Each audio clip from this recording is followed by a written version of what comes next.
Good morning mga kabeshi. Good morning, good morning. Isang magandang araw dito sa Lithuania. So for today's video mga kabeshi, ayan, may papakita ko sa inyo. Napakaganda ng place na to mga kabeshi, kung saan kakain kami ng breakfast, no? Ayan, so dito lang naman siya habang nag-vlog ako. Ayan, nag-parking din siya. So ayan, i-flex ko lang ito mga kabeshi. Napaka-cute niya.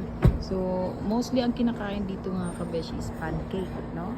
So titikman natin ang pancake dito sa restaurant na to, no? Ano bang pangalan ng Gusta? Ayan, sa Gusta. Gusto pala. Gusto mo ng pancake dito. Wow! Napakaganda niya mga kabeshi. Ayan, papasok tayo sa loob. Tsaka napakaganda ng street. Ayan, titignan natin dito. Ayan, ang dami nilang choices, no? Mga kabeshi. And of course, wala. Achu! Isa nga sa mga nakakamangha is yung pancake kitchen nila, no? So, napaka full of arts talaga ang Lithuania, no? So, yung mga ganito, yung, ayan, dito nga pala kami nakaupo. And of course, yung mga tasa, oh, ginawang upside down, nilagyan ng lights, oh, diba? At siya nga pala, ito yung in-order namin. Yan ang pagkain ko, spinach pancake, oh, diba? Healthy. So, yan sila. Hindi ko na alam mga kabeshi ko anong tawag sa mga pancake na yan, no? Pero, napaka-healthy, no? Para, most of them are vegan. So, made on potato, ganun. So, tikman na natin itong spinach pancake na to mga kabeshi, no?